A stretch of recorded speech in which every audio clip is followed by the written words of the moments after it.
মান ক্বরাআল কুরআন ফাস্তাযহারাহু, ও মুসলমান, যেই জায়গার মধ্যে, যে ঘরের মধ্যে কোরআনের মহব্বত আছে, যার ছেলে কোরআনকে মহব্বত করেছেন, কোরআন মুখস্থ করেছেন, কোরআন শিক্ষা করেছেন, কোরআনের তালিম নিয়েছেন, কোরআন মতে চলার জন্য চেষ্টা করেছেন,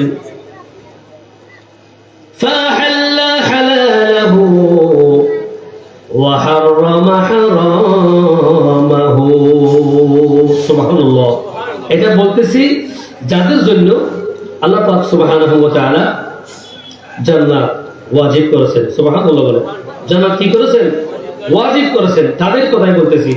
ফাহাল্লা হালালাহু ওয়া হারামা হারামাহু, কোরআন মুখস্থ করেছেন, কোরআন শিক্ষা অর্জন করেছেন, আপনার ছেলে হোক, আপনার ভাই হোক, আপনার বন্ধু হোক, আপনার প্রতিবেশী হোক, আপনার এলাকার ছেলে হোক, আপনার নাতি হোক, কোরআন মুখস্থ করেছেন, কোরআন শিক্ষায় শিক্ষিত হয়েছেন এবং হালালকে হালাল হিসেবে চিহ্নিত করতে পারে। সুবহানাল্লাহ। ওয়া হারামা হারামাহু, এবং হারামকেও কোন কাজ করলে এটা হারাম হয় ওটাও বোঝার জন্য চেষ্টা করেন, ঠিক না?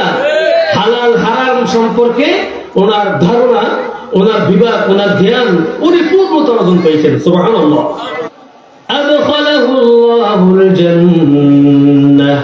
সুবহানাল্লাহ। আল্লাহ পাক সুবহানাহু ওয়া তাআলা ওই হাফেজের জন্য জান্নাত ওয়াজিব করে দিয়েছেন, ওনার জন্য জান্নাত একেবারে ফ্রি হয়ে গেল। সুবহানাল্লাহ।